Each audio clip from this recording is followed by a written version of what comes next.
150 manuscrits en compétition, un seul gagnant, c'est le niçois Vincent Ortis qui a décroché le Grand Prix des enquêteurs décerné pour la première fois cette année. Il récompense un auteur qui n'avait jamais été édité en lui offrant sa première publication. Une belle histoire pour cet écrivain jusque-là amateur, mais pas si débutant que ça. Voyez le reportage de Daniel Gerner et Jacques Soffer. Oui, à vous, juge McCarthy. Pendant des années, j'en ai eu envie. Un premier roman publié chez Robert Laffont, un polar noir dans la veine américaine sur fond de neige et de vengeance. L'amour peut vous pousser au suicide, la haine, ça vous pousse à vivre. Lui, ce n'est pas la haine qui le pousse à vivre, mais plutôt l'amour des mots.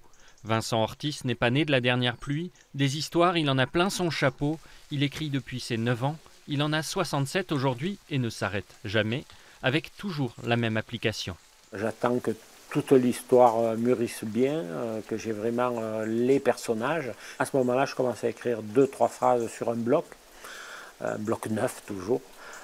J'écris au bout de ces 2-3 phrases, j'essaie d'avoir un petit peu le style, un petit peu et puis j'écris 2-3 pages et après je me mets à l'ordinateur. Informaticien et formateur le jour, Vincent Ortis écrit le soir. Sur les hauteurs de Gillette, il cherche le calme, mais pour l'inspiration, il préfère délocaliser, dans le Montana par exemple. Même si dans ses cartons, il a aussi un récit sur son Ardèche natale ou une trilogie niçoise.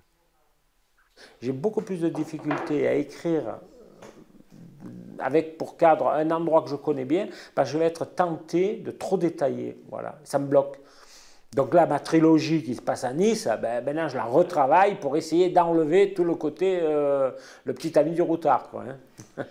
Quand on vous dit qu'il en a encore plein sous son chapeau, au moins 4 romans qui n'attendent qu'une seule chose, être renvoyés à un éditeur, autant d'affaires à suivre très prochainement.